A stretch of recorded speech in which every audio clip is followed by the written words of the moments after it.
അതായത് muscular tissue ആണ് നമുക്കിനി അടുത്തായിട്ട് പഠിക്കേണ്ടത്. നമ്മൾ പഠിച്ചു എപ്പിത്തൽ ടിഷ്യൂ, അതുപോലെ തന്നെ കണക്റ്റീവ് ടിഷ്യൂ. ഈ 2 ടിഷ്യൂ നമ്മൾ പഠിച്ചു കഴിഞ്ഞു. മൂന്നാമത്തേതാണ് മസ്കുലാർ ടിഷ്യൂ എന്ന് പറയുന്നത്. നിങ്ങളോട് ഞാൻ അതിൻ്റെ ഒരു ക്ലാസിഫിക്കേഷൻ എഴുതാൻ പറഞ്ഞാൽ നിങ്ങൾ എഴുതിയിട്ടുണ്ടാവുമെന്ന് കരുതുന്നു. ഇന്നലത്തെ നോട്ടിൽ അത് ഇട്ടിട്ടുണ്ട്. അത് തന്നെയാണ്. അത് വീണ്ടും എഴുതണമെന്നില്ല. നിങ്ങൾ എഴുതിയിട്ടുണ്ടെങ്കിൽ വേണ്ട. ഞാൻ അതിൻ്റെ ക്ലാസിഫിക്കേഷൻ എങ്ങനെയാണെന്ന് സൂചിപ്പിക്കാൻ വേണ്ടിയാണ് നോട്ടിൻ്റെ കൂടെ അതൊന്നുകൂടെ എഴുതിയത്. അത് പഠിക്കുന്ന ചില പരീക്ഷയ്ക്ക് അത് ചോദിക്കാറുണ്ട്. അപ്പോൾ നമുക്ക് മസ്കുലർ ടിഷ്യൂ ആണ് അടുത്തായിട്ട് പഠിക്കേണ്ടത്. ആ മസ്കുലർ ടിഷ്യൂവിൻ്റെ ഒരു ചിത്രം താഴെ 3 മസിലുകളുടെയും ചിത്രം കൊടുത്തിട്ടുണ്ട്. അത് നോക്കിയോ നിങ്ങൾ. അത് കാണുമ്പോൾ നിങ്ങൾക്ക് അതിൻ്റെ ആ മസിലുകളുടെ ഇത് നമുക്ക് പ്രാക്ടിക്കൽ റെക്കോർഡിലൊക്കെ വരയ്ക്കേണ്ട ചിത്രമാണ്. പ്രാക്ടിക്കലിൻ്റെ ഒരു പ്രധാനപ്പെട്ട ക്വസ്റ്റ്യനാണിത്. ഈ 3 പരീക്ഷയ്ക്ക് പ്രാക്ടിക്കലിന് ഉറപ്പായും ചോദിക്കുന്ന ക്വസ്റ്റ്യനാണ്. 3 ചോയ്സാണ്. ആ 3 ഒന്ന് എപ്പോഴും ചോദിക്കും പരീക്ഷയ്ക്ക്. പ്രാക്ടിക്കൽ എന്ന് പറയുമ്പോൾ കൃത്യം ചോയ്സാണ്. ഈ 3 പരീക്ഷയ്ക്ക് ചോദിക്കുന്നുണ്ട്. 2 മാർക്കിൻ്റെ ഒരു ക്വസ്റ്റ്യനാണിത്. അപ്പോൾ അതുകൊണ്ട് ആ മസിൽ നമ്മൾ നന്നായി മനസ്സിലാക്കണം. ഇതിനെക്കുറിച്ച് കുറച്ച് കാര്യങ്ങൾ നമ്മൾ വേറൊരു ചാപ്റ്ററിൽ വീണ്ടും പഠിക്കുന്നുണ്ട്. ഈ ആദ്യത്തെ മസിലിൻ്റെ സ്ട്രക്ചറൊക്കെ കുറച്ചുകൂടി ഡീറ്റെയിൽ ആയിട്ട് നമുക്ക് പഠിക്കാനുണ്ട്. അത് നമ്മൾ പിന്നീട് മറ്റൊരു സ്ഥലത്താണ് പഠിക്കുന്നത്. ഇപ്പോൾ നമ്മൾ ജനറലായിട്ട് ഇൻട്രൊഡക്ഷൻ മാത്രമാണ് പഠിക്കുന്നത്. അപ്പോൾ എന്തൊക്കെയാണ് മസിലിൻ്റെ പ്രത്യേകത നോക്കാം. മസ്കുലർ ടിഷ്യൂ എന്ന് പറയുന്നത് muscles is made up of many long cylindrical fibres arranged in parallel arrays. അതായത് മസിൽസ് എന്ന് പറയുന്നത് ലോങ് സിലിണ്ട്രിക്കൽ ഫൈബേഴ്സ് ആണ്. നിങ്ങൾ താഴെ കാണുന്നുണ്ട്. എല്ലാ മസിലുകൾ നോക്കിയാലും സിലിണ്ട്രിക്കൽ ആയിട്ട് ഷേപ്പിലാണ് കാണുന്നത്. നടുക്കത്തതിന് മാത്രം ചെറിയൊരു വ്യത്യാസമുണ്ട് അല്ലേ. അത് സിലിണ്ട്രിക്കൽ അല്ല. മറ്റുള്ളതെല്ലാം സിലിണ്ട്രിക്കൽ ഫൈബേഴ്സ് ആണ്. ഫൈബറുകളെ നാരുകൾ പോലെയാണ് കാണുന്നത്. സിലിണ്ട്രിക്കൽ ഫൈബേഴ്സ് ആണ്. അറേഞ്ച്ഡ് ഇൻ പാരലലായിട്ട്, എല്ലാം പാരലായിട്ടാണ് അറേഞ്ച് ചെയ്തിരിക്കുന്നത്. അതാണ് മസിലുകളുടെ ഒരു പ്രത്യേകത. So muscles are long cylindrical fibres arranged in parallel arrays. പിന്നെ muscle fibres are composed of numerous fine fibrils called myofibrils. ഈ മസിലിൻ്റെ അതിൽ ചിത്രത്തിൽ കാണുന്ന ഓരോന്നിനെയും നമ്മൾ പറയുന്ന പേരാണ് മയോഫൈബ്രിൽ. മസിൽ ഫൈബറുകളെയാണ് മയോഫൈബ്രിൽ എന്ന് പറയുന്നത്. So the muscle fibres are composed of numerous fine fibrils. ഓരോ മസിൽ ഫൈബറിനകത്തും നിരവധി ഫൈൻ ഫൈബ്രിൽസ് ഉണ്ട്. And these fibrils called myofibrils. അവയെ നമ്മൾ മയോഫൈബ്രിൽ എന്നാണ് പറയുന്നത്. സോ ദ മസിൽ ഫൈബേഴ്സിൻ്റെ മറ്റൊരു പേരാണ് ഫൈൻ മസിൽ ഫൈബേഴ്സിൻ്റെ പേരാണ് മസിൽ ഫൈബർ അല്ലെങ്കിൽ മയോ ഫൈബർ എന്ന് പറയുന്നത്. ചെറുതായതുകൊണ്ടാണ് അതിനെ മയോ ഫൈബർ. മയോ എന്ന് പറഞ്ഞാൽ മസിലാണ്, എപ്പോഴും ഓർത്തിരിക്കണം. മയോ എന്ന് പറയുന്ന വാക്കിൻ്റെ ബയോളജിക്കലായിട്ട് പറയുന്നത് മസിൽ എന്നുള്ളതൊക്കെയാണ്. അപ്പം മയോ ഫൈബർ എന്ന് പറഞ്ഞാൽ ശരിക്കും മസിൽ ഫൈബർ എന്നുള്ള മീനിങ്ങേ ഉള്ളൂ, മയോ ഫൈബർ. ഇനി muscle fibres contract, shorten in response to stimulation, then relax, lengthen. മസിലിന് 2 തരത്തിലുള്ള ആക്ഷൻസ് ഉണ്ട്. മസിൽ ഫൈബേഴ്സ് കൺട്രാക്ട്, അത് സങ്കോചിക്കുന്നു, അതാണ് ഷോർട്ടൺ ചെയ്യുമെന്ന് പറഞ്ഞത്. Muscle fibres contract in response to stimulation. Stimulation കിട്ടുമ്പോൾ മസിൽ ഫൈബേഴ്സ് എന്ത് ചെയ്യും? അത് സങ്കോചിക്കുന്നു. ഓർ ദെൻ റിലാക്സ്, പിന്നീട് അത് റിലാക്സ് ചെയ്യുന്നു അല്ലെങ്കിൽ ലെങ്തൻ ചെയ്യുന്നു, നീളം കൂടുന്നു. അപ്പോൾ ഒരു മസിൽ ഫൈബറിന് 2 ആക്ഷൻ ഉണ്ട്. എന്തൊക്കെയാണ്? ഒന്ന് കൺട്രാക്ഷൻ, മറ്റൊന്ന് റിലാക്സേഷൻ. അപ്പോൾ മസിൽ ഫൈബേഴ്സിൻ്റെ 2 തരം ആക്ഷനാണ്, കൺട്രാക്ഷനും റിലാക്സേഷൻ. ഇതൊക്കെ നമുക്ക് വിശദമായി പിന്നീട് ഒരു ഭാഗത്ത് പഠിക്കാനുള്ളതുകൊണ്ട് അതിനെക്കുറിച്ച് കൂടുതൽ കാര്യങ്ങൾ ഞാനിപ്പോൾ പറയുന്നുണ്ട്. എങ്ങനെയാണ് മസിൽ കൺട്രാക്ട് ചെയ്യുന്നത്, എങ്ങനെയാണ് മസിൽ ലെങ്തൻ ചെയ്യുന്നത് എന്നൊക്കെ നമുക്ക് പഠിക്കാനുണ്ട്. അത് നമുക്ക് പിന്നീട് വേറെ സ്ഥലത്ത് പഠിക്കാം. നമുക്കറിയാം മസിൽ ഷോർട്ടൺ ചെയ്യുന്നതിലൂടെയും അതുപോലെ തന്നെ അത് ലെങ്തൻ ചെയ്യുന്നതിലൂടെയാണ് നമ്മുടെ മൂവ്മെൻ്റ് എല്ലാം നടക്കുന്നത്. അതുകൊണ്ട് അതിൻ്റെ വിശദമായ പഠനം നമുക്ക് ലോക്കോമോഷൻ എന്ന് പറഞ്ഞൊരു ചാപ്റ്റർ പിന്നീട് നമുക്ക് പഠിക്കാനുണ്ട്. അപ്പോൾ നമുക്ക് മസിലിൻ്റെ അത്തരം പ്രവർത്തനങ്ങളെ ഇവിടെ നമ്മൾ ഒരു ഇൻട്രൊഡക്ഷൻ മാത്രമാണ് പറയുന്നത്. ഇനി muscles play an active role in all the movements of the body. മസിലിൻ്റെ ഫംഗ്ഷൻ എന്താണ്? Control movements of the body. നമ്മുടെ ശരീരത്തിൻ്റെ എല്ലാ മൂവ്മെൻറ്റ്സിനെയും കൺട്രോൾ ചെയ്യുന്നത് മസിൽസ് ആണ്. So muscles are involve in all the movements of the body. ഇപ്പോൾ locomotion എന്ന് പറയുന്ന ഫംഗ്ഷൻ, നമ്മുടെ സഞ്ചാരം and movements of body parts, ഇതെല്ലാം കൺട്രോൾ ചെയ്യുന്നത് മസിൽ ടിഷ്യൂ ആണ്. അതാണ് നമ്മൾ മസിലിനെ കുറിച്ച്. അപ്പം മസിലിനെ കുറിച്ച് പൊതുവായ ചില കാര്യങ്ങളാണ്. Muscles are long cylindrical fibres ആണ്. And the fine muscle fibres are called myofibrils. And മറ്റൊരു കാര്യം, muscle fibres contract and relax. അത് കൺട്രാക്ട് ചെയ്യുകയും റിലാക്സ് ചെയ്യുകയും ചെയ്യും. പിന്നെ muscles involve in movements of body. ഈ 4 കാര്യങ്ങളാണ് അതിനകത്ത് നമ്മൾ ഇൻട്രൊഡക്ഷൻ ആയിട്ട് പറഞ്ഞത്. ഒന്ന്, muscles are long cylindrical fibres. പിന്നെ fine muscle fibres are called myofibrils. പിന്നെ muscle contract and relax. Muscle contract ചെയ്യും, റിലാക്സ് ചെയ്യുകയും ചെയ്യും. പിന്നൊന്ന്, muscles play active role in movements, അല്ലെങ്കിൽ muscles control movements of body. ഈ 4 കാര്യങ്ങളാണ് നമ്മൾ ഇൻട്രൊഡക്ഷനായിട്ട് ഓർത്തിരിക്കേണ്ടത്. ഇനി muscles are classified in 3 types. 3 തരം മസിലുകളാണ്. ഇതെല്ലാം നിങ്ങൾ സ്കൂളിൽ പഠിച്ചിട്ടുള്ളതായിരിക്കും. Muscles are classified in 3 types. ഏതൊക്കെയാണ്? ഒന്ന് സ്കെലിറ്റൽ അല്ലെങ്കിൽ സ്ട്രയേറ്റഡ് മസിൽ. ഒന്നാമത്തെയാണ് സ്കെലിറ്റൽ അല്ലെങ്കിൽ സ്ട്രയേറ്റഡ് മസിൽ. സ്കെലിറ്റൽ മസിൽ എന്നുള്ളത് നിങ്ങൾ പഠിച്ചിട്ടുണ്ടോ? സ്കൂളിൽ പഠിക്കുമ്പോൾ ചിലപ്പോൾ മലയാളത്തിൽ പഠിച്ചവർ അസ്ഥിപേശി അല്ലെങ്കിൽ രേഖാങ്കിത പേശി എന്നൊക്കെ പഠിച്ചിട്ടുണ്ടാവും. സ്ട്രയേറ്റഡ് എന്ന് പറഞ്ഞാൽ രേഖാങ്കിതം, സ്കെലിറ്റൽ എന്ന് പറഞ്ഞാൽ അസ്ഥിപേശി. അപ്പോൾ സ്കെലിറ്റൽ അല്ലെങ്കിൽ സ്ട്രയേറ്റഡ് മസിലാണ് ഒന്നാമത്തേത്. വളരെ പ്രധാനപ്പെട്ടതാണ്, ഈ പേരുകൾ പഠിച്ചു വയ്ക്കണം. Striated or skeletal muscle. രണ്ടാമത്തേത് സ്മൂത്ത് അല്ലെങ്കിൽ നോൺ സ്ട്രൈറ്റഡ് മസിൽ. സ്മൂത്ത് അല്ലെങ്കിൽ നോൺ സ്ട്രൈറ്റഡ് മസിൽ അതെന്ന് പറഞ്ഞാൽ രേഖാശൂന്യപേശി, ശൂന്യപേശി അല്ലെങ്കിൽ രേഖാശൂന്യപേശി എന്ന് പറയുന്നതാണ് സ്മൂത്ത് അല്ലെങ്കിൽ നോൺ സ്ട്രൈറ്റഡ് മസിൽ എന്ന് പറയുന്നത്. പിന്നൊന്ന് കാർഡിയാക് മസിൽ. കാർഡിയാക് മസിൽ എന്ന് പറയുന്നത് ഹൃദയപേശികളാണ്. അപ്പോൾ ഇങ്ങനെ 3 തരം മസിലുകളുണ്ട്: skeletal or striated muscle, smooth or non striated muscle and cardiac muscle. അപ്പോൾ ആ 3 മസിലുകളുടെ പേര് നിങ്ങൾ ആദ്യം പഠിക്കുക: skeletal or striated, smooth or non striated and cardiac. 3 പേരും പഠിച്ചല്ലോ. സ്കെലിറ്റൽ ഓർ സ്ട്രൈറ്റഡ്, പിന്നെ സ്മൂത്ത് ഓർ നോൺ സ്ട്രൈറ്റഡ്, പിന്നെ കാർഡിയാക്. അപ്പം 3 തരം മസിലുകളാണ്: skeletal, smooth and striated. Skeletal, smooth and cardiac, അല്ലെങ്കിൽ striated, non striated and cardiac. എങ്ങനെ പറഞ്ഞാൽ 3 മസിലുകളാണ്.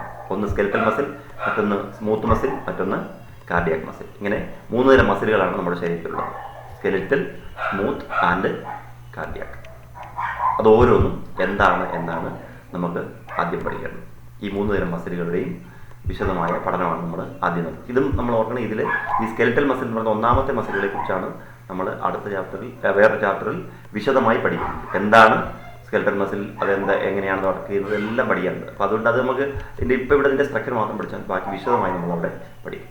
അപ്പോൾ ഒന്നാമത്തേത് എന്താണെന്ന് നോക്കാം: സ്കെലിറ്റൽ മസിൽ. സ്കെലിറ്റൽ മസിൽ അല്ലെങ്കിൽ സ്ട്രൈറ്റഡ് മസിൽ എന്ന് പറയുന്നത്, അതിൻ്റെ ചിത്രം നോക്കുക. നിങ്ങൾ അതിൻ്റെ താഴെ കാണുന്ന ഒന്നാമത്തെ ചിത്രം A എന്ന് എഴുതിയിരിക്കുന്നതാണ് ശരിക്കും സ്കെലിറ്റൽ അല്ലെങ്കിൽ സ്ട്രൈറ്റഡ് മസിൽ എന്ന് പറയുന്നത്. ഇത് നമ്മൾ മൈക്രോസ്കോപ്പിലൂടെ ഐഡൻറ്റിഫൈ ചെയ്താണ് പരീക്ഷയ്ക്ക് പ്രാക്ടിക്കലിന് ചെയ്യേണ്ടത്. ആ 3 എണ്ണം നമ്മൾ ഐഡൻറ്റിഫൈ ചെയ്ത് പ്രാക്ടിക്കൽ നമ്മൾ മൈക്രോസ്കോപ്പിലൂടെ നോക്കിയിട്ട് ഈ മസിലിനെ തിരിച്ചറിയാം. 3 എണ്ണം തന്നു കഴിഞ്ഞാൽ ഏതാണ് സ്ട്രൈറ്റഡ്, ഏതാണ് സ്മൂത്ത്, ഏതാണ് കാർഡിയാക് എന്ന് നിങ്ങൾ ചിത്രം അതിൻ്റെ യഥാർത്ഥ സ്പെസിമെൻ കണ്ടിട്ട് മനസ്സിലാക്കണം. മൈക്രോസ്കോപ്പിലാണ്. കാരണം മസിൽ വളരെ നമുക്ക് നേരിട്ട് കണ്ടുകൊണ്ട് കാണാൻ പറ്റുന്നതല്ല, വലിപ്പമുള്ളതല്ല, ചെറിയ മസിലുകളാണ് അവിടെ ഉപയോഗിക്കുന്നത് മൈക്രോസ്കോപ്പിൽ വെക്കുമ്പോൾ. അപ്പോൾ അത് മൈക്രോസ്കോപ്പിലൂടെ നോക്കിയിട്ട് ഐഡൻറ്റിഫൈ ചെയ്ത് അത് ഏതാണെന്ന് തിരിച്ചറിഞ്ഞ് ചിത്രം വരയ്ക്കുക എന്നുള്ളതാണ് പ്രാക്ടിക്കലിന് ചെയ്യേണ്ടത്. ഇവിടെ നമുക്ക് ചിത്രം വരയ്ക്കാൻ ചോദിക്കില്ല, പക്ഷേ ചിത്രം തന്നിട്ട് നിങ്ങളോട് ഐഡൻറ്റിഫൈ ചെയ്യാൻ ചോദിക്കും. പല പ്രാവശ്യം ചോദിച്ചിട്ടുണ്ട് മുമ്പ്. ഈ ചിത്രം തന്നിട്ട് ഇത് ഓരോന്നും ഐഡൻറ്റിഫൈ ചെയ്യണമെങ്കിൽ ഏത് മസിലാണ്, അതിൻ്റെ ക്യാരക്ടർ എഴുതുക എന്നൊക്കെ പറഞ്ഞ് ചോദിക്കും. അപ്പോൾ ഒന്നാമത്തെ പോയിന്റായിട്ട് നമ്മൾ പഠിക്കുന്നത് ദ മസിൽസ്. ഈ മസിലിൻ്റെ പേര് സ്കെലിറ്റൽ മസിൽ എന്നാണ്. അങ്ങനെ പറയാനുള്ള കാരണം the muscles are attached to skeleton. സ്കെലിറ്റനുമായി അറ്റാച്ച്, നമ്മുടെ അസ്ഥികളുമായി, ബോണുകളുമായി, നമ്മുടെ അസ്ഥികൂടവുമായി അറ്റാച്ച് ചെയ്തിരിക്കുന്നതുകൊണ്ടാണ് അവയെ നമ്മൾ എന്ത് പറയുന്നത്, അസ്ഥിപേശി അല്ലെങ്കിൽ സ്കെലിറ്റൽ മസിൽ എന്ന് പറയുന്നത്. അതാണ് ഒന്നാമത്തെ പ്രത്യേകത. The muscles are attached to skeleton. അത് സ്കെലിറ്റനുമായി അറ്റാച്ച് ചെയ്തിട്ടുണ്ട്. മസിൽ സ്കെലിറ്റനുമായി അറ്റാച്ച് ചെയ്തുകൊണ്ടാണ് അതിനെ നമ്മൾ സ്കെലിറ്റൽ മസിൽ എന്ന് പറയുന്നത്. പിന്നെ it has alternate dark and light bands അല്ലെങ്കിൽ സ്ട്രയേഷൻസ്. നിങ്ങൾ അതിനകത്ത് നോക്കിക്കഴിഞ്ഞാൽ അതിൽ നമുക്ക് കുറേ ഡാർക്ക് ആൻഡ് ലൈറ്റ് സ്ട്രയേഷൻസ്, ഇങ്ങനെ കുറേ വരകൾ പോലെ കാണുന്നുണ്ട് അല്ലേ, കാണുന്നില്ലേ? കൃത്യമായ വരകൾ, നടുക്കൂടെ ഒരു റൗണ്ട് പോലത്തെ വര, അതിന് താഴെ കുറേ ക്രോസ് ലൈനുകൾ കാണാം. അതാണ് നമ്മൾ സ്ട്രയേഷൻസ് എന്ന് പറയുന്നത്. അതൊക്കെ നമ്മൾ പിന്നീട് എന്താണ് ഈ ഡാർക്ക് ആൻഡ് ലൈറ്റ് ബാൻഡ് എന്നൊക്കെ പറയുന്ന പ്രോട്ടീനുകളാണ്. അതൊക്കെ എന്തൊക്കെയാണെന്ന് പിന്നെ പഠിക്കുക. ഇപ്പോൾ നിങ്ങൾ ഓർത്താൽ മതി, it has alternate dark and light band or striations. ഇങ്ങനെ ഈ ഡാർക്ക് ആൻഡ് ലൈറ്റ് ബാൻഡ്സ് ഉള്ളതുകൊണ്ടാണ് ഇതിനെ സ്ട്രയേറ്റഡ് മസിൽ എന്ന് പറയുന്നത്. അപ്പോൾ ഈ മസിൽ നമ്മൾ സ്ട്രൈറ്റഡ് മസിലിൻ്റെ പ്രത്യേകത അല്ലെങ്കിൽ സ്കെലിറ്റൽ മസിലിൻ്റെ പ്രത്യേകതയാണ് it has alternate dark and light bands. ഇങ്ങനെ ഡാർക്ക് ബാൻഡുകളും ലൈറ്റ് ബാൻഡുകളും, ഇടയ്ക്കിടയ്ക്ക് ലൈറ്റ് ബാൻഡ് പിന്നെ ഡാർക്ക് ബാൻഡ് ഒന്നിടവിട്ട് കാണും. അതുകൊണ്ടാണ് അതിനെ സ്ട്രയേഷൻസ് എന്നൊക്കെ പറയുന്നത്. അപ്പം മസിൽസ് ഒന്നാമത്തെ പ്രത്യേകത the muscles are attached to skeleton. രണ്ടാമത്തെയാണ് it has alternate dark and light bands or striations. പിന്നെ മറ്റൊന്ന് ദേ ആർ വോളണ്ടറി മസിൽസ്. ഇതിൻ്റെ മറ്റൊരു പ്രത്യേകതയാണ് ദേ ആർ വോളണ്ടറി മസിൽസ്. എന്താ വോളണ്ടറി എന്ന് പറഞ്ഞാൽ? ഇത് സ്കെലിറ്റനുമായി അറ്റാച്ച്, നമ്മുടെ കൈകാലുകൾക്ക് കാണുന്ന മസിലുകളാണ്. So they are voluntary. Voluntary എന്ന് പറഞ്ഞാൽ എന്തായിരിക്കും? They move according to our will. നമുക്ക് ഇഷ്ടാനുസരണം ചലിപ്പിക്കാൻ വേണ്ടി പറ്റും. അതാണ് ഈ മസിലിൻ്റെ പ്രത്യേകത. ഇത് നമ്മുടെ വോളണ്ടറി മസിൽസ് ആണ്, നമുക്ക് ചലിപ്പിക്കാൻ വേണ്ടി പറ്റും. സ്കെലിറ്റൽ മസിൽസ് നമ്മുടെ ഇഷ്ടാനുസരണം നമുക്ക് ചലിപ്പിക്കാൻ പറ്റും. അതുകൊണ്ട് അവയെ നമ്മൾ വോളണ്ടറി മസിൽസ് എന്നാണ് പറയുന്നത്. They move with our will. നമ്മുടെ വില്ലിനനുസരിച്ച്, നമ്മുടെ ആഗ്രഹത്തിനനുസരിച്ച് ചലിപ്പിക്കാൻ കഴിയുന്നവയാണ് വോളണ്ടറി മസിൽ. അല്ലെങ്കിൽ നമ്മൾ മലയാളത്തിൽ അതിനെ ഐച്ഛിക പേശികൾ എന്നൊരു പേരുമുണ്ട്. സ്വന്തം ഇഷ്ടപ്പെടാൻ ചലിപ്പിക്കുന്നതുകൊണ്ടാണ് ഐച്ഛിക പേശി എന്ന് പറയുന്നത്. വോളണ്ടറി മസിൽസ് ആണ്. So they are voluntary muscles. അതാണ് മൂന്നാമത്തെ. ഈ പോയിന്റുകളെല്ലാം പ്രധാനപ്പെട്ട പഠിച്ചു വെക്കണം. പിന്നെ മറ്റൊന്നാണ് ദേ ആർ സിലിണ്ടറിക്കൽ. അതിൻ്റെ ഷേപ്പാണ്. ഷേപ്പ് എന്താണ്? സിലിണ്ടറിക്കൽ ഷേപ്പാണ്. കാണുന്നില്ലേ? സിലിണ്ടറിക്കൽ മസിൽസ് ആണ്. സിലിണ്ടറിക്കൽ ഷേപ്പിലാണ് ആ മസിൽ എടുക്കുന്നത്. അപ്പോൾ ഇങ്ങനെ 4 പ്രത്യേകതയാണ് നമ്മൾ സ്കെലിറ്റൽ മസിൽസിൻ്റെ അല്ലെങ്കിൽ സ്ട്രൈറ്റഡ് മസിലിൻ്റെ പ്രത്യേകത. ഒന്ന്, they are attached to skeleton. അവ അസ്ഥികൂടമായി അറ്റാച്ച് ചെയ്തിരിക്കുന്നു. രണ്ടാമത്തെയാണ് they have alternate dark and light bands or striations. അതിന് ഒന്നിടവിട്ട് ഡാർക്ക് ലൈറ്റ് ബാൻഡുകൾ കാണപ്പെടുന്നു. മൂന്നാമത്തെയാണ് ദേ ആർ വോളണ്ടറി മസിൽസ്. അവ വോളണ്ടറി മസിൽസ് ആണ്, നമ്മുടെ ഇഷ്ടാനുസരണം ചലിപ്പിക്കാൻ കഴിയും. നാലാമത്തെയാണ് ദേ ആർ സിലിണ്ടറിക്കൽ മസിൽസ്. അതിൻ്റെ ഷേപ്പ് സിലിണ്ടറിക്കലാണ്. വേറെയും കുറേ പ്രത്യേകതയുണ്ട്. നമ്മളിപ്പോൾ എളുപ്പത്തിന് 4 പോയിന്റ്സ് പഠിക്കുന്നത് നമ്മുടെ ടെക്സ്റ്റ് ബുക്കിൽ അത്രയേ ഉള്ളൂ. അപ്പോൾ ഈ 4 പോയിന്റ്സും പഠിച്ചു വയ്ക്കാം. എന്തൊക്കെയാണ് സ്കെൽറ്റൽ മസിൽസ് പ്രത്യേകം? ഇപ്പോൾ എന്തൊക്കെയാണ്? They are attached to skeleton, ഒന്നാമത്തെ പ്രത്യേകത. രണ്ടാമത് പറഞ്ഞത് they have alternate dark and light bands or striations. മൂന്നാമത്തെ ദേ ആർ വോളണ്ടറി മസിൽസ്. നാലാമത്തേതാണ് ദേ ആർ സിലിണ്ടറിക്കൽ മസിൽസ്. അപ്പോൾ ഇത്രയും പ്രത്യേകം മനസ്സിലായല്ലോ. ഇത്രയും നമുക്ക് സ്കെൽറ്റൽ മസിൽസിൻ്റെ അതിൻ്റെ ആ ചിത്രവും നോക്കി വെക്കുക. ആ ചിത്രത്തിൽ കൊടുത്തിരിക്കുന്ന സ്ട്രയേഷൻസ് അടയാളപ്പെടുത്തിയിട്ടുണ്ട്, അതിൻ്റെ ന്യൂക്ലിയസ് അടയാളപ്പെടുത്തിയിട്ടുണ്ട്. ഇടയ്ക്കിടയ്ക്ക് ന്യൂക്ലിയസ് ആണ്. ഈ ന്യൂക്ലിയസ് എന്ന് പറയുന്നത് ഒരു പ്രത്യേകതയുണ്ട്. ഇത് നമ്മൾ സൂപ്പർഫിഷ്യൽ ന്യൂക്ലിയസ് ആണ്, അതായത് സെല്ലിനകത്തല്ല പുറമേയാണല്ലോ ന്യൂക്ലിയസ്. കുറേ ന്യൂക്ലിയസ് മൾട്ടി ന്യൂക്ലിയറാണ്. അതുകൊണ്ട് ഇതിന് സിൻസീഷ്യം എന്നൊക്കെയാണ് പറയുന്നത്. അതൊക്കെ നമ്മൾ പിന്നീട് പഠിക്കുക. ഇപ്പോൾ നമുക്കത് ആവശ്യമില്ല. അത് നമുക്ക് മറ്റേ ഭാഗം പഠിക്കുമ്പോൾ അതിന് ന്യൂക്ലിയസിൻ്റെ കാര്യമൊക്കെ കുറച്ചും കൂടി വിശദമായി പഠിക്കുക. ഇപ്പോൾ നമ്മൾ ഈ 4 പോയിന്റ് പഠിച്ചാൽ മസിൽസ് അറ്റാച്ച്ഡ് ടു സ്കെൽറ്റനാണ് skeleton muscle. It has dark and light bands ഉണ്ട്. പിന്നെ ദേ ആർ വോളണ്ടറി മസിൽസ്, പിന്നെ ദേ ആർ സിലിണ്ടറിക്കൽ മസിൽസ്. ഈ 4 പോയിന്റ്സും പഠിച്ചു വെക്കുക. മനസ്സിലായല്ലോ. 4 കാര്യങ്ങളാണ് സ്കെൽറ്റൽ മസിലുമായി ബന്ധപ്പെട്ട് നമ്മൾ പഠിക്കുന്നത്.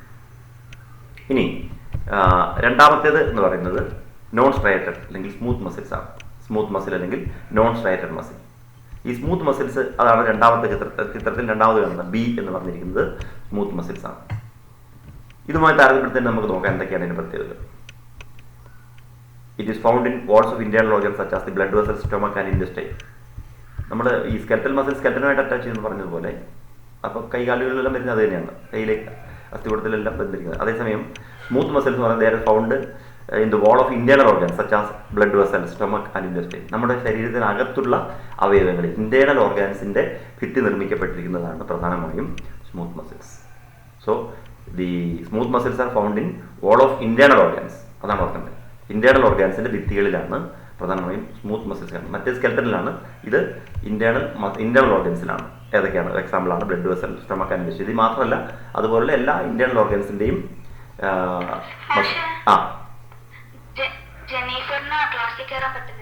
എന്ത് പറ്റി?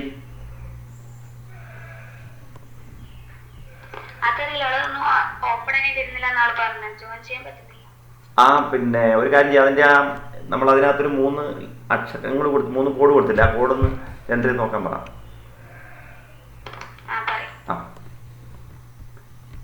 അപ്പോൾ നമ്മൾ ശരിക്കും പിന്നെ ഈ സ്മൂത്ത് മസിൽസിൻ്റെ പ്രത്യേകത they are found in wall of internal organs such as blood vessel, stomach and intestine. നമ്മുടെ ശരീരത്തിൽ ഹാർട്ടിൽ മാത്രം വ്യത്യാസമുണ്ട് ഇന്റേണൽ ഓർഗൻസ് എങ്കിലും അത് വേറെ മസിലാണ്. അതൊഴിച്ച് മറ്റുള്ള ഇന്റേണൽ ഓർഗൻസിൽ അതിലേതൊക്കെയാണ് ബ്ലഡ് വെസൽ, സ്റ്റൊമക്, ഇൻറ്റസ്റ്റൈൻ ഇവയിലൊക്കെ കാണുന്നത് സ്മൂത്ത് മസിലാണ്.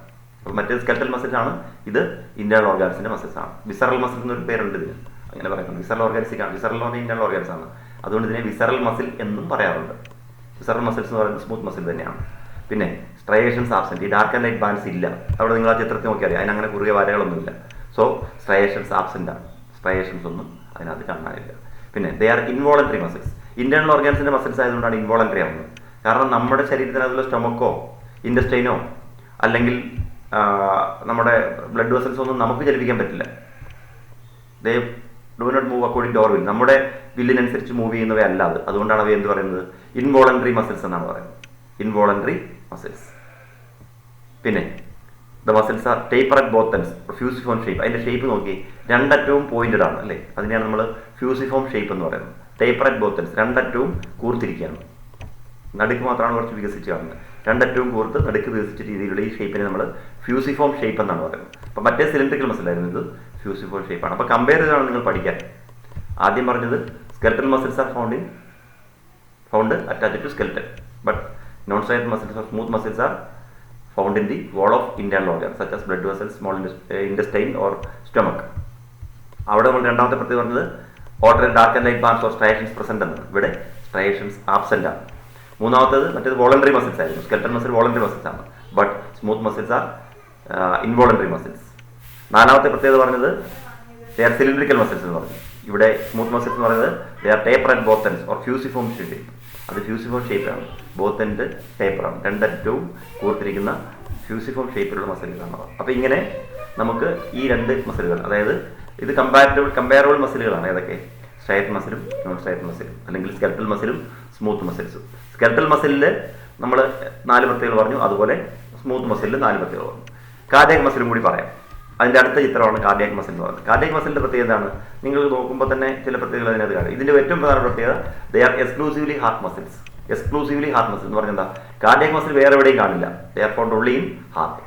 ഹാർട്ട് മസിൽസ് ആണ് കാർഡിയാക് മസിൽസ്. അപ്പോൾ പരീക്ഷയ്ക്ക് ചോദിക്കും name the muscles found in heart എന്ന് ചോദിച്ചാൽ കാർഡിയാക് മസിൽസ് ആണ്. Cardiac muscles are found exclusively in heart. ഹാർട്ടിൽ മാത്രം കാണുന്ന മസിലുകളെയാണ് നമ്മൾ കാർഡിയാക് മസിൽ. അതാണ് ഒന്നാമത്തെ പ്രത്യേകത. എക്സ്ക്ലൂസീവ്ലി ഹാർട്ട് മസിൽസ് ആണ്. പിന്നെ ഇതിനും എന്തുണ്ട്? നിങ്ങൾ അതേ ചിത്രം നോക്കിയാൽ ഈ നമ്മൾ ആദ്യം പറഞ്ഞ സ്കെൽറ്റൽ മസിലുകളെ പോലെ അല്ലെങ്കിൽ സ്ട്രയേറ്റഡ് മസിലുകളെ പോലെ സ്ട്രയേഷൻസ് പ്രസന്റ് ആണ്.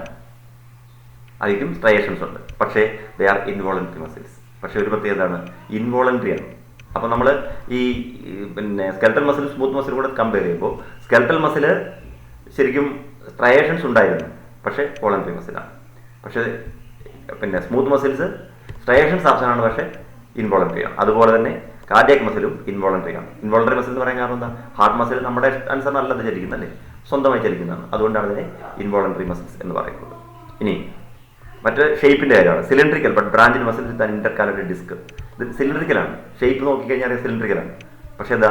ബ്രാഞ്ച് ഉണ്ട് അല്ലേ? സിലിണ്ട്രിക്കൽ ബട്ട് ബ്രാഞ്ചിൽ അങ്ങോട്ടും ഇങ്ങോട്ട് നോക്കിക്കഴിഞ്ഞാൽ നമുക്ക് ചില ബ്രാഞ്ചുകൾ കാണാം വിത്ത് ഇന്റർകാലേറ്റഡ് ഡിസ്ക്. അതിനിടയ്ക്ക് നമുക്ക് ഈ ഇതിൻ്റെ ഇടയ്ക്ക് അങ്ങോട്ടും ഇങ്ങോട്ടും പോകുന്നതിനിടയ്ക്ക് ജംഗ്ഷൻ എന്ന് എഴുതിക്കുന്നുണ്ട്. അവിടെ ആണ് ഈ ഇന്റർകാലേറ്റഡ് ഡിസ്ക് എന്ന് പറയുന്നത്. അത് കമ്മ്യൂണിക്കേഷൻ ജംഗ്ഷനാണ്. ഇതിൻ്റെ ഈ ഇന്റർകാലേറ്റഡ് ഡിസ്കിന് ഒരു ഫംഗ്ഷൻ ഉണ്ട്. അതാണ് അടുത്തായിട്ട് കൊടുക്കുന്നത്. ഇന്റർകാലേറ്റഡ് ഡിസ്ക് എന്ന് പറയുന്നത് ഇവയെ തമ്മിൽ ബന്ധിപ്പിക്കുന്നതാണ്. അങ്ങനെ ബന്ധിപ്പിക്കുമ്പോൾ ഗുണം എന്ന് പറഞ്ഞാൽ എന്താ? ഇവ ഒന്നിച്ച് ഹാർട്ട് മസിൽ എന്ന് പറയുന്നത് നിങ്ങൾ പഠിക്കുക. ഹാർട്ട് നമ്മൾ വെൻട്രിക്കിളും ഓറക്കിളും അല്ലെങ്കിൽ എന്താ പറയുക ഏട്രിയയും വെൻട്രിക്കിളും ഏട്രിയയും കോൺട്രാക്ട് ചെയ്യുമ്പോഴാണ് ബ്ലഡ് പമ്പ് ചെയ്യുന്നതൊക്കെ നിങ്ങൾ പഠിച്ചിട്ടുണ്ട്. വെൻട്രിക്കിൾ കോൺട്രാക്ഷൻ ആണ് ബ്ലഡ് പമ്പിങ്ങിന് സഹായിക്കുന്നതൊക്കെ പഠിച്ചിട്ടുണ്ട് അല്ലേ? അപ്പോൾ അങ്ങനെ ഈ ബ്ലഡ് പമ്പ് ചെയ്യുകയൊക്കെ ചെയ്യുന്നത് എങ്ങനെയാണ് ചെയ്യേണ്ടത്? ഒന്നിച്ചാണ് ചെയ്യേണ്ടത്.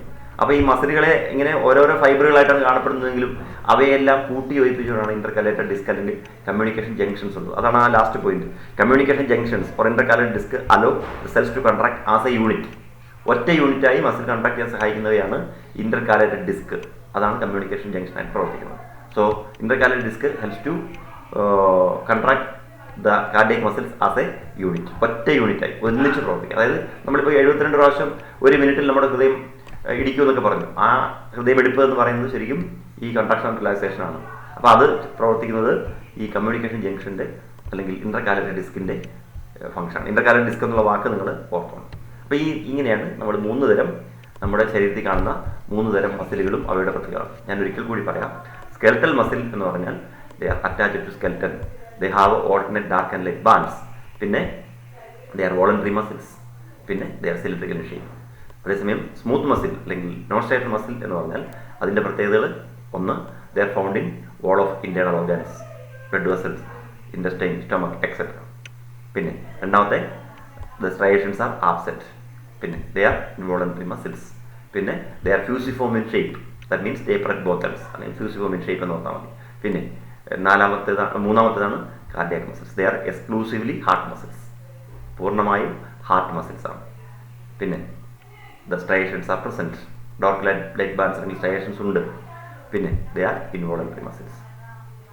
പിന്നെ അടുത്തതാണ് cylindrical in shape but branch. സിലിണ്ടറിക്കലാണ് പക്ഷേ ബ്രാഞ്ചിലാണ് വിത്ത് ഇന്റർകാലേറ്റഡ് ഡിസ്ക്. അതിന് ഇന്റർകാലേറ്റഡ് ഡിസ്ക് എന്ന് പറഞ്ഞ ഒരു യൂണിറ്റിലുണ്ട്. ഈ intercalated disc helps to contract as a unit. ഒറ്റ യൂണിറ്റായി കോൺട്രാക്ട് ചെയ്യാൻ വേണ്ടി സഹായിക്കുന്നു. ഇത്രയും കാര്യങ്ങളാണ് നമ്മൾ ഈ വിവിധതരം മസിലുകളെ കുറിച്ച്. അപ്പോൾ മസ്കുലർ ടിഷ്യൂ എന്ന് പറയുന്ന മൂന്നാമത്തെ ടിഷ്യൂവിനെ കുറിച്ച് ഇത്രയും കാര്യങ്ങളാണ് നമുക്ക് പഠിക്കാനുള്ളത്. അപ്പോൾ അത് ഞാൻ നിങ്ങളോട് ചോദിച്ചിട്ട് നമുക്ക് അടുത്തതിലേക്ക് പോവാം. അതായത് നമ്മൾ ഇപ്പോൾ 3 മസിലുകളെ കുറിച്ചും പറഞ്ഞു. ഇനി നമ്മൾ അടുത്ത ഒരു ടിഷ്യൂ കൂടി നമുക്ക് ബാക്കിയുള്ളത് ന്യൂറൽ ടിഷ്യൂ. അതായത് ന്യൂറോൺസിനെ കുറിച്ച് നിങ്ങൾ സ്കൂളിൽ പഠിച്ചിട്ടുണ്ടോ? കഴിഞ്ഞ 10ാം ക്ലാസ്സിലാണെന്ന് എനിക്ക് തോന്നുന്നു. ന്യൂറോൺസിൻ്റെ സ്ട്രക്ചർ അല്ലെ, ആക്സോൺ, ഡെൻഡ്രോൺ, സെൽ ബോഡി, ആക്സനേറ്റ്, ഡെൻഡ്രൈറ്റ്, ഇങ്ങനെയൊക്കെയുള്ള ഒരുപാട് കാര്യങ്ങൾ നിങ്ങൾ പഠിച്ചിട്ടുണ്ട്. അപ്പം ന്യൂറൽ ടിഷ്യൂ എന്ന് പറയുന്നത് അതിൻ്റെ സ്ട്രക്ചറൽ ആൻഡ് ഫങ്ഷണൽ യൂണിറ്റ് എന്ന് പറയുന്ന ന്യൂറോൺസ് ആണ്, അല്ലെങ്കിൽ നാഡീകോശങ്ങൾ, നെർവ് സെല്ലുകൾ എന്ന് പറയുന്നത്. Neurons, the unit of neural system are excitable cells. ഏറ്റവും പ്രധാനപ്പെട്ട ന്യൂറൽ സെല്ലുകളുടെ അല്ലെങ്കിൽ ന്യൂറോൺസിൻ്റെ പ്രത്യേകതയാണ് ദേ ആർ എക്സൈറ്റബിൾ. അവയാണ് നമ്മുടെ ശരീരത്തിൽ ഇമ്പൾസ് ക്യാരി ചെയ്യുന്നത് അല്ലേ, പഠിച്ചിട്ടുണ്ട് നിങ്ങൾ. സന്ദേശങ്ങൾ, ആവേഗങ്ങൾ എന്നൊക്കെ പറയും. അവ നമ്മുടെ ശരീരത്തിലുടനീളം ട്രാൻസ്ഫർ ചെയ്യപ്പെടുന്നത് ന്യൂറോണുകളിലൂടെയാണ്. So neurons are the unit of neural system. അതാണ് ന്യൂറൽ സിസ്റ്റത്തിൻ്റെ അല്ലെങ്കിൽ നെർവ് സിസ്റ്റത്തിൻ്റെ യൂണിറ്റാണ് ന്യൂറൽ ടിഷ്യൂ എന്ന് പറയുന്നത്. And they are excitable. Excitable എന്ന് പറയാനുള്ള കാരണം ദേ ക്യാരി ഇമ്പൾസസ്. അത് എക്സൈറ്റ് ചെയ്യുന്ന സെല്ലുകളാണ്. നമുക്കതിനെ സ്റ്റിമുലേഷൻ കൊടുത്ത് ഉത്തേജിപ്പിക്കാനും അതുവഴി സന്ദേശങ്ങൾ കൈമാറാനും പറ്റും. അതാണ് ന്യൂറോൺസിൻ്റെ പ്രത്യേകത. ഇനി neuroglia make up more than 1/2 the volume of neural tissue in our body. നമ്മുടെ ശരീരത്തിലെ ഏതാണ്ട് പകുതിയിൽ കൂടുതൽ ന്യൂറൽ ടിഷ്യൂ എന്ന് പറയുന്നത് ന്യൂറോഗ്ലിയ എന്നറിയപ്പെടുന്ന സെല്ലുകളാണ്. അതായത് നെർവ് സെൽസ് അല്ലെങ്കിൽ ന്യൂറോണുകൾ പോലെ തന്നെ മറ്റു തരം സെല്ലുകളാണ് ന്യൂറോഗ്ലിയ എന്ന് പറയുന്നത്. ഈ ന്യൂറോഗ്ലിയാണ് ന്യൂറോൺ ടിഷ്യൂവിൻ്റെ അല്ലെങ്കിൽ നെർവസ് ടിഷ്യൂവിൻ്റെ ഏതാണ്ട് പകുതിയിലധികം വരുന്നത് ന്യൂറോഗ്ലിയ സെൽസ് ആണ്. അപ്പോൾ ആ ന്യൂറോഗ്ലിയ എന്ന വാക്ക് നിങ്ങൾ ഓർത്തിരിക്കുക. ന്യൂറോൺസ് ആണ് unit of neural system, but neuroglia makes more than half of the volume of neural tissue in our body. നമ്മുടെ ശരീരത്തിലെ ന്യൂറൽ ടിഷ്യൂവിൻ്റെ പകുതിയിലധികവും ന്യൂറോഗ്ലിയയാണ്. അതും ഓർത്തിരിക്കുക. പിന്നെ നമ്മൾ മറ്റൊന്ന് neuroglia cells protect and support neurons. Neuroglia സെല്ലാണ് ന്യൂറോണുകൾ സപ്പോർട്ട് ചെയ്യും, പ്രൊട്ടക്ട് ചെയ്യുന്നത്. ന്യൂറോഗ്ലിയ സെൽസിൻ്റെ ഫംഗ്ഷൻ അതാണ്. They protect and support neurons. ന്യൂറോൺസിന് ആവശ്യമായ പ്രൊട്ടക്ഷനും സപ്പോർട്ടും ഒക്കെ നൽകുന്നത് ന്യൂറോഗ്ലിയ സെൽസ് ആണ്. അപ്പോൾ ഈ വളരെ കുറച്ച് കാര്യങ്ങൾ ഇതിൻ്റെ പ്രത്യേകത ഈ ന്യൂറോൺസിനെ കുറിച്ച് നമ്മൾ വിശദമായി ഒരു ഭാഗം നമ്മൾ പിന്നീട് നെർവ് സിസ്റ്റത്തിൽ പഠിക്കാം. ഇത് നമ്മളെല്ലാം ഇൻട്രൊഡക്ഷനാണ് പറയുന്നത്, അതുകൊണ്ടാണ് ഇവിടെ അത് കുറച്ച് മാത്രമേ ഉള്ളൂ. അപ്പോൾ ഇത്രയും കാര്യങ്ങളാണ് നമുക്ക് ന്യൂറൽസിനെ കുറിച്ച്. അപ്പം അതിന് രണ്ട് കാര്യങ്ങളാണ്. ഒന്ന് ന്യൂറോൺസ് ആണ് യൂണിറ്റ് ഓഫ് ന്യൂറൽ സിസ്റ്റം. മറ്റൊന്ന് ന്യൂറോഗ്ലിയ ആണ് more than half of the volume of neural tissue in our body. പിന്നെ അതിൻ്റെ ഫംഗ്ഷൻ, ന്യൂറോഗ്ലിയയുടെ ഫംഗ്ഷനാണ് they protect and support neurons. Neurons ചുറ്റുമായി കാണുന്നതുകൊണ്ട് they protect and support neural tissue. അത്രയും കാര്യങ്ങളെ അതുമായി ബന്ധപ്പെട്ട് നമുക്ക് പഠിക്കാം. പറഞ്ഞ പ്രശ്നം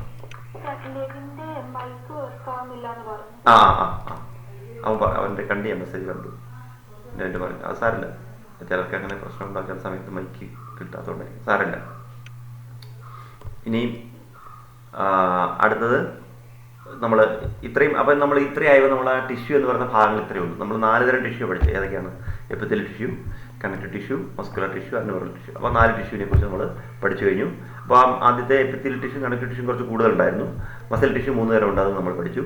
പിന്നെ നമ്മൾ പഠിച്ചത് ന്യൂറൽ ടിഷ്യൂ ആണ്. അത് കുറച്ച് മാത്രമേ പഠിക്കണം. അതിനെക്കുറിച്ചൊക്കെ നമുക്ക് വിശദമായി പിന്നീട് പഠിക്കുമ്പോൾ നമുക്ക് കൂടുതൽ ഡീറ്റെയിൽസ് പറയും. പക്ഷേ എപ്പിത്തലിയൽ ടിഷ്യൂ, കണക്റ്റീവ് ടിഷ്യൂ നമുക്കിനി പഠിക്കാനില്ലാത്തതുകൊണ്ടാണ് അത് കുറച്ച് വിശദമായി നമ്മൾ പഠിച്ചത്.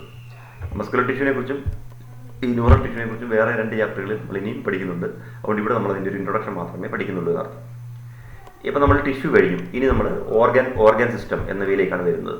അപ്പോൾ അതുകൂടെ പറഞ്ഞിട്ട് നമുക്ക് നിർത്താം. അതായത് ഓർഗൻ സിസ്റ്റം എന്ന് പറയുന്നത് നമുക്കറിയാം എന്താണ് ഓർഗൻ എന്ന് പറയുന്നത്. ടിഷ്യൂ നമ്മൾ പഠിച്ചു. ഇതാണ് the cells with similar functions are grouped into a tissue എന്നാണ് നമ്മൾ പഠിച്ചത്. ഒരേ ഫംഗ്ഷൻ നിർവഹിക്കുന്ന കുറേ സെല്ലുകൾ ഒന്നു ചേരുന്നതാണ് ടിഷ്യൂ എന്ന് പറയുന്നത്. അതുപോലെ there are many tissues in our body. നമ്മളിപ്പോൾ പഠിച്ചു എപ്പിത്തലിയൽ ടിഷ്യൂ ഉണ്ട്, കണക്റ്റീവ് ടിഷ്യൂ ഉണ്ട്, മസ്കുലർ ടിഷ്യൂ ഉണ്ട്, ന്യൂറൽ ടിഷ്യൂ ഉണ്ട്. പക്ഷേ ഇൻഡിവിജ്വലായിട്ട് ഒരിടത്ത് മാത്രം കാണുന്നവയല്ല വലുത്. ഒരു ഓർഗൻ നമ്മൾ എടുത്തു കഴിഞ്ഞാൽ അവയിൽ തരത്തിലുള്ള പലതരം ടിഷ്യൂ നമുക്ക് കാണാൻ വേണ്ടി കഴിയും. അതുകൊണ്ടാണ് പറയുന്നത് each organ in our body is made up of 1 or more than type of tissue. ഒന്നോ അതിലധികമോ ടിഷ്യൂകൾ ചേരുന്നതാണ് നമ്മുടെ ഓരോ അവയവങ്ങളും, ഓരോ ഓർഗനുകളും. So each organ in our body is made up of 1 or more type of tissue. ഒന്നോ അതിലധികമോ ടിഷ്യൂ ചേരുന്നതാണ് ഓരോ ഓർഗനുകളും. ഇനി അതിന് എക്സാമ്പിളാണ് the heart consist of all the 4 types of tissues. ഹൃദയത്തിൽ എല്ലാ തരത്തിലുള്ള ടിഷ്യൂസും ഉണ്ട്. ശരിയാണോ? നിങ്ങളൊന്ന് ആലോചിച്ച് നോക്കി. ഹാർട്ടിൽ എല്ലാ തരത്തിലുള്ള ടിഷ്യൂ, ഇപ്പോൾ നമ്മൾ പഠിച്ച 4 ടിഷ്യൂ ഹാർട്ടിലുണ്ട് എന്ന് പറയുന്നത് ശരിയായിരിക്കുമോ? എങ്ങനെ പറയാം? എല്ലാം ഉണ്ടെന്ന് അതിനകത്ത് പറഞ്ഞത്. എപ്പിത്തലിയൽ ടിഷ്യൂ ഉണ്ട്, കണക്റ്റീവ് ടിഷ്യൂ ഉണ്ട്, മസ്കുലർ ടിഷ്യൂ ഉണ്ട്, ന്യൂറൽ ടിഷ്യൂ ഉണ്ട്. അതിനെ നിങ്ങൾക്കൊന്ന് കണക്ട് ചെയ്ത് പറയാം ആർക്കെങ്കിലും. എന്തുകൊണ്ടാണ് ഹാർട്ടിൽ എല്ലാ തരത്തിലുള്ള ടിഷ്യൂസും ഉണ്ടെന്ന് പറയുന്നത്? ഹാർട്ടിൽ 4 തരം ടിഷ്യൂസ് ഉണ്ടെന്ന് പറയാൻ കാരണം എന്താണ്? പറയാൻ ആർക്കെങ്കിലും. ഹൃദയത്തിന് നിങ്ങൾക്കറിയാം, ഹൃദയത്തിൻ്റെ സ്ട്രക്ചറൊക്കെ നിങ്ങൾ സ്കൂളിൽ പഠിച്ചാണ്. അപ്പോൾ ഈ പറഞ്ഞ എപ്പിത്തലിയൽ ടിഷ്യൂ ഉണ്ട് അതിൽ, കണക്റ്റീവ് ടിഷ്യൂ ഉണ്ട് അതിൽ, മസ്കുലർ ടിഷ്യൂ ഉണ്ട് അതിൽ, ന്യൂറൽ ടിഷ്യൂ ഉണ്ട് അതിൽ എന്ന് പറയാൻ എന്തുകൊണ്ടായിരിക്കും അങ്ങനെ പറയുന്നത്? ഹാർട്ടിൻ്റെ സ്ട്രക്ചർ നിങ്ങൾ പഠിച്ചുകൊണ്ടാണ് ഞാനത് ചോദിക്കും. ആർക്കെങ്കിലും പറയാം? കൃഷ്ണയ്ക്ക് പറയാമോ? കൃഷ്ണ, എന്തുകൊണ്ടാണ് ഹാർട്ടിൽ എല്ലാ ടിഷ്യൂസും ഉണ്ടെന്ന് പറയാം? അതിലേതെങ്കിലും ടിഷ്യൂ നിങ്ങൾക്ക് അറിയാമോ? ഈ പറഞ്ഞ നമ്മൾ പഠിച്ചു വെച്ചിട്ട് ഹാർട്ടിൽ മസ്കുലർ ടിഷ്യൂ ഉണ്ടോ? എങ്ങനെ പറയാം?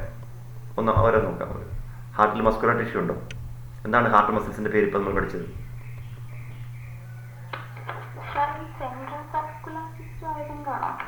അല്ല, ഞാൻ ചോദിക്കുന്നത് അതല്ല. നമ്മളിപ്പോൾ ഹാർട്ട് മസിൽസിന്റെ ഒരു പേര് പറഞ്ഞില്ലേ? ഹാർട്ട് മസിൽസ് എന്താ പറഞ്ഞേ?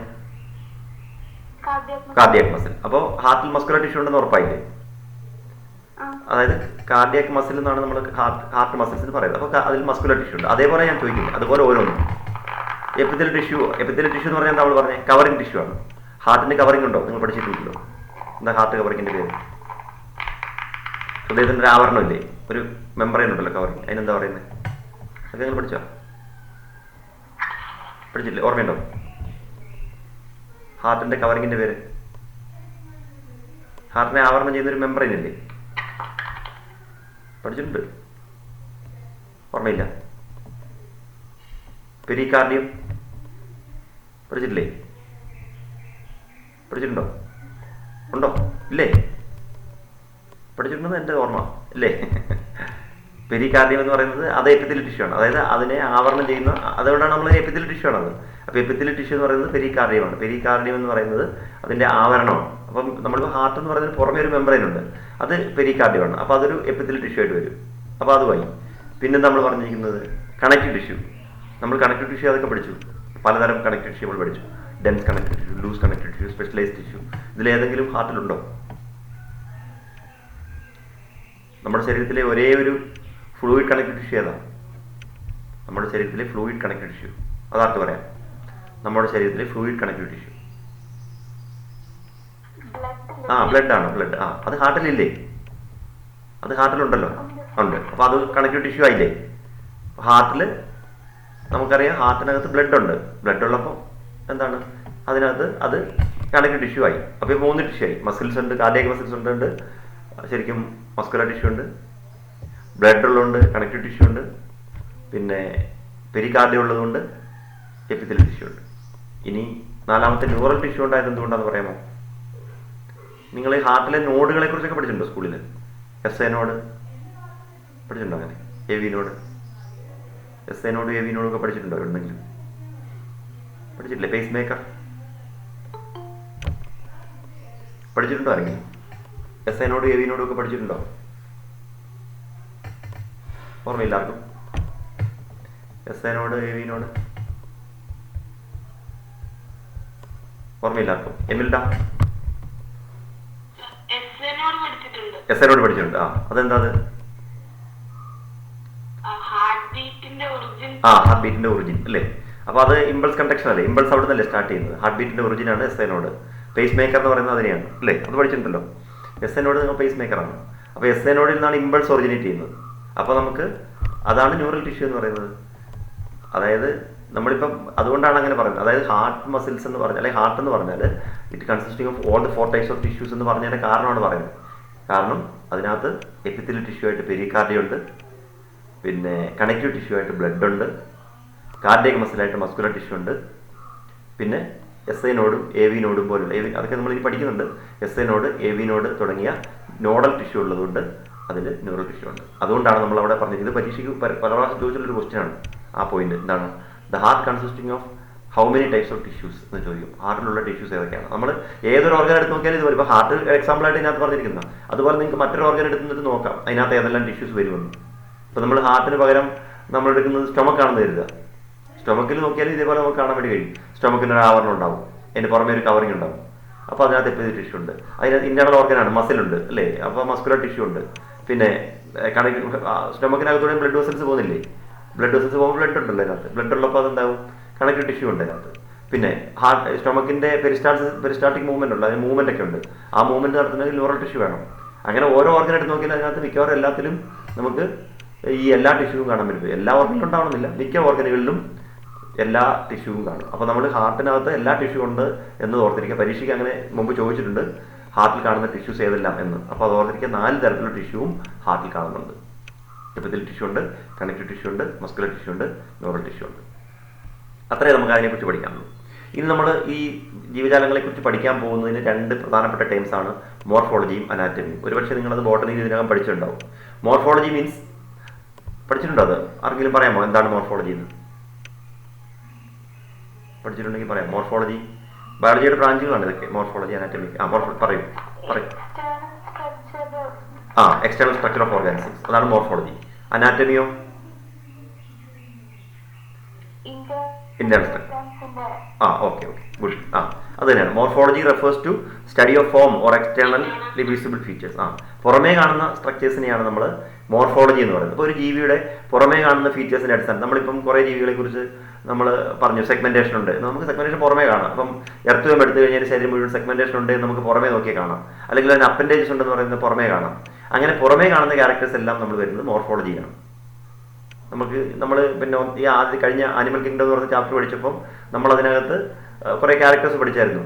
അത് ഇപ്പം നമ്മൾ എന്താ അതിൻ്റെ ഷേപ്പ് എന്താണ്, ഏത് സിമെട്രി ആണുള്ളത് എന്നൊക്കെ പറയുന്നത് നമ്മളെങ്ങനെ പറയുന്നത്, പുറമേ നോക്കിയിട്ടാണ് പറയുന്നത്. റേഡിയൽ സിമെട്രി ആണോ, ബൈലാറ്റർ സിമെട്രി ആണോ, എസിമെട്രി ആണോ എന്നൊക്കെ നമുക്ക് അതിൻ്റെ പുറമേ നോക്കിയിട്ട് പറയാൻ വേണ്ടി പറ്റും. അങ്ങനെ സിമെട്രി നമുക്ക് പുറമേ നോക്കി കണ്ടുപിടിക്കാൻ പറ്റുമെങ്കിൽ അത്തരം ക്യാരക്ടറൊക്കെ മോർഫോളജിക്കൽ ക്യാരക്ടേഴ്സാണ്. പുറമേ കാണുന്ന ക്യാരക്ടേഴ്സ് എല്ലാം നമുക്ക് മോർഫോളജിക്കൽ പെക്യൂരിറ്റീസ് പറയും. അപ്പോൾ നമ്മൾ ഒരു മോർഫോളജി എന്ന് പറയുന്നത് refers to study of form or external visible features. External visible ഫീച്ചേഴ്സിനെയാണ് മോർഫോളജി എന്ന് പറയുന്നത്. But anatomy is used for the study of morphology of internal organs in the animals. ഒരു ജീവിയുടെ ഇന്റേണൽ ഓർഗാൻസിന്റെ മോർഫോളജി, അതായത് ഇന്റേണൽ ഓർഗാൻസിന്റെ എക്സ്റ്റേണൽ സ്ട്രക്ചർ, അകത്തുള്ള അവയവങ്ങളുടെ എക്സ്റ്റേണൽ സ്ട്രക്ചർ, അതിനെക്കുറിച്ചാണ് നമ്മൾ അനാറ്റമി പറയുന്നത്. അല്ലെങ്കിൽ anatomy is study of internal structure എന്ന് പറഞ്ഞാലും മതി. അപ്പോൾ രണ്ടും മോർഫോളജി അനാറ്റമി ഈ രണ്ട് ടേമുകൾ നമ്മൾ ഇനി എപ്പോഴും ഉപയോഗിക്കും. അതുകൊണ്ടാണ് ആ വാക്കുകൾ നമ്മളിവിടെ പരിചയപ്പെട്ടത്. അപ്പോൾ മോർഫോളജിയും അനാറ്റമി, മോർഫോളജി എന്ന് പറഞ്ഞാൽ സ്റ്റഡി ഓഫ് എക്സ്റ്റേണൽ ഫീച്ചേഴ്സും അനാറ്റമി എന്ന് പറഞ്ഞാൽ സ്റ്റഡി ഓഫ് ഇന്റേണൽ ഫീച്ചേഴ്സുമാണ്. അത് രണ്ടും ഓർത്താൽ മതി ആ ടേമുകൾ. അത് നമ്മളിവിടെ പറയുന്നതേ ഉള്ളൂ. ഇനി പഠിക്കാൻ വേണ്ടി ഉപയോഗിക്കുന്ന രണ്ട് ടേമുകളാണ് മോർഫോളജിയും അനാറ്റമി. ഇനി നമ്മുടെ ടെക്സ്റ്റ് ബുക്കിൽ നിങ്ങൾ നോക്കിക്കഴിഞ്ഞാൽ നമുക്ക് 3 ജീവജാലങ്ങളുടെ വിശദമായ പഠനമാണ് നമ്മുടെ ടെക്സ്റ്റ് ബുക്കിൽ കൊടുത്തിരിക്കുന്നത്. ആദ്യം എർത്ത്, പിന്നെ കോക്രോച്ച്, അത് കഴിഞ്ഞ് ഫ്രോഗ്. ടെക്സ്റ്റ് ബുക്കിൽ നോക്കിയാൽ നിങ്ങൾക്ക് കാണാം. നമ്മളിപ്പോൾ ഈ പഠിച്ച് ഓർഗൻ സിസ്റ്റം കഴിഞ്ഞ് കഴിഞ്ഞാൽ ടെക്സ്റ്റ് ബുക്കിൽ അടുത്തായിട്ട് വരുന്നത് എർത്ത് വേമിനെ കുറിച്ചുള്ള പഠനമാണ്. അത് കഴിഞ്ഞ് കോക്രോച്ച്, പിന്നെ ഫ്രോഗ്. പക്ഷേ നമ്മുടെ സിലബസിൽ CBSEയും സ്റ്റേറ്റ് സിലബസും ഇപ്പോൾ അതിനകത്ത് ഫ്രോഗും അതുപോലെ തന്നെ എർത്ത് വേമും ഒഴിവാക്കിയിട്ടുണ്ട്. ഒറ്റ മോഡലായിട്ട് നമ്മൾ ഒറ്റ ഒരെണ്ണമാണ് പഠിക്കുന്നത്. അത് ഇപ്പോൾ പഠിക്കുന്നത് നമ്മൾ കോക്രോച്ച് മാത്രം മതി, മറ്റ് രണ്ടും വേണ്ട. ഏതൊക്കെ? എർത്ത് വേമും വേണ്ട, അതുപോലെ തന്നെ ഫ്രോഗും വേണ്ട. അത് രണ്ടും ടെക്സ്റ്റ് ബുക്കിലുണ്ട്. അത് നിങ്ങൾ പഠിക്കേണ്ട ആവശ്യമില്ല. ഇപ്പോൾ നമ്മൾ ആ സിലബസിൽ നിന്ന് അത് ഒഴിവാക്കിയിട്ടുണ്ട്. ഇപ്പോഴും ഈ വർഷമല്ല, 2 വർഷമായിട്ട് ഒഴിവാക്കിയിട്ടുണ്ട്. അപ്പോൾ നമുക്ക് കോക്രോച്ച് മാത്രം മതി, മറ്റേ രണ്ടും പഠിക്കേണ്ടതാണ്.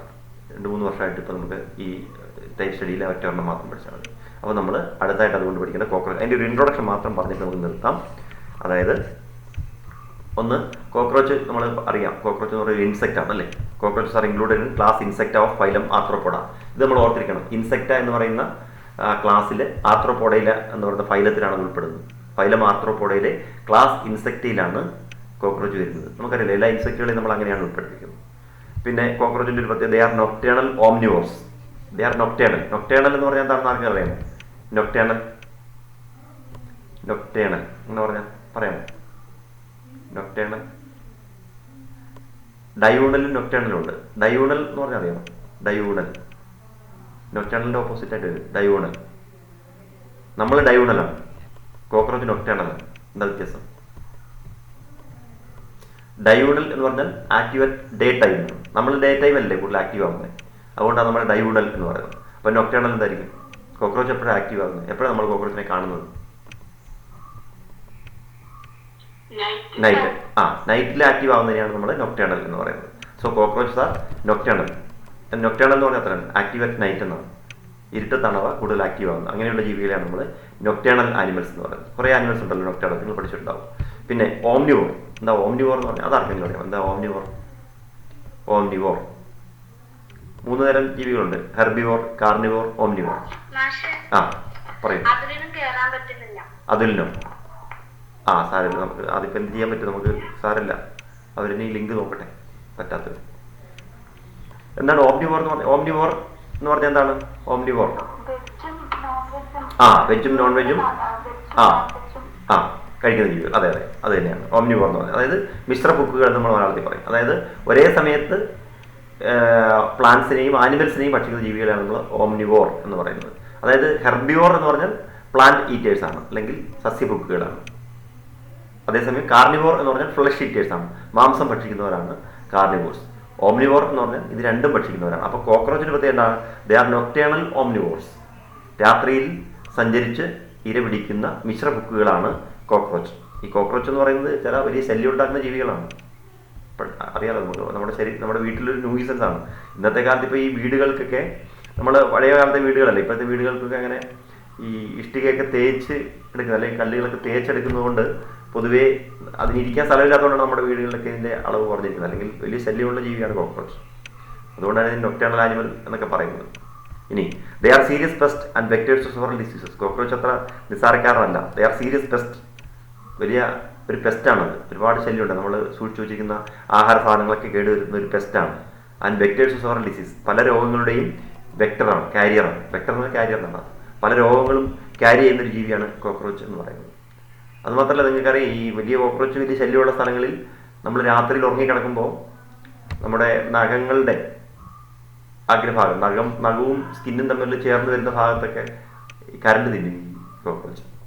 അത്ര ശല്യമാണ് ഇതിനെക്കുറിച്ച്. കോക്രോച്ച് വലിയ അത് രോഗമൊക്കെ ഉണ്ടാക്കും മനുഷ്യരിൽ. പലതരം രോഗങ്ങളുടെയും അണുക്കളെ ക്യാരി ചെയ്യുകയൊക്കെ ചെയ്യും. അതുകൊണ്ട് കോക്രോച്ചിനെ എപ്പോഴും നമ്മൾ നശിപ്പിക്കാം. നമുക്ക് നേരത്തെ കോക്രോച്ച് ഡിസെക്ഷനൊക്കെ ഉണ്ടായിരുന്നു. ഇപ്പോൾ നമുക്ക് അതൊക്കെ ഒഴിവാക്കിയിട്ടുണ്ട്. കോക്രോച്ചിൻ്റെ ഡിസെക്ഷൻ ഇപ്പോൾ ഇല്ല. നമുക്ക് പഠിക്കാനുണ്ട്, അതിനൊക്കെ പ്രാക്ടിക്കലുണ്ടെന്നേ ഉള്ളൂ. പിന്നെ സയൻറ്റിഫിക് നെയിം, കോക്രോച്ചിൻ്റെ സയൻറ്റിഫിക് നെയിം എന്താണ്? പെരിപ്ലാനറ്റ അമേരിക്കാന. അത് പഠിക്കേണ്ടതാണ്. പെരിപ്ലാനറ്റ അമേരിക്കാന എന്നാണ് ശരിക്കും കോക്രോച്ചിൻ്റെ പേര്. ഒരു അമേരിക്കൻ ഒറിജിനാണ്. പക്ഷേ കോക്രോച്ച് എന്താ വേൾഡ് വൈഡ് ഡിസ്ട്രിബ്യൂഷനാണ് അല്ലേ? കോക്രോച്ച് ഇല്ലാത്ത സ്ഥലമില്ല. ലോകത്തെ ഏത് ഭാഗത്ത് പോയാലും കോക്രോച്ചിന് പേര് പെരിപ്ലാനറ്റ അമേരിക്കാന എന്നൊക്കെ ആണെങ്കിലും ലോകത്തിൻ്റെ എല്ലാ ഭാഗത്തുമുള്ള ജീവികളാണ് കോക്രോച്ചുകൾ. വേൾഡ് വൈഡ് ഡിസ്ട്രിബ്യൂഷനുള്ള എല്ലാ ജീവികളും അങ്ങനെ ഇല്ലല്ലോ. ചില ജീവികൾ ചില ലൊക്കേഷൻ മാത്രമേ കാണൂ. പക്ഷേ കോക്രോച്ച് അങ്ങനെയല്ല. അതിന് വേൾഡ് വൈഡ് ഡിസ്ട്രിബ്യൂഷനാണ്. പെരിപ്ലാനറ്റ അമേരിക്കാന എന്നാണ് അതിൻ്റെ സയൻറ്റിഫിക് നെയിം. ഇതും കൂടെ നിങ്ങൾ ഓർത്തിരിക്കും. അപ്പോൾ കോക്രോച്ചിനെ കുറിച്ച്, കോക്രോച്ച് ഫൈലം ആർത്രോപോഡയിലെ ക്ലാസ് ഇൻസെക്റ്റയിലാണ് ഉൾപ്പെടുന്നത്. അതൊരു നൊക്ടേണൽ ഓംനിവോറാണ്. അതുപോലെ അതൊരു പെസ്റ്റാണ്, പല രോഗങ്ങളുടെയും പിന്നെ വെക്ടറാണ്. അതുപോലെ അതിൻ്റെ സയൻറ്റിഫിക് നെയിമാണ് പെരിപ്ലാനറ്റ അമേരിക്കാന. ഇത്രയും കാര്യങ്ങളാണ് നമ്മൾ കോക്രോച്ചിനെ കുറിച്ച് ഇപ്പോൾ ഓർത്തിട്ടുണ്ട്. ഈ കോക്രോച്ചിനെ വിശദമായി നമ്മൾ അടുത്ത ക്ലാസ്സിൽ പഠിക്കാം. അതിന് നോട്ട് ഇന്നലെ അയച്ചിട്ടുണ്ട്, അത് നിങ്ങൾ എഴുതിയെടുക്കണം. ഇനി അതിന് താഴെ നമ്മൾ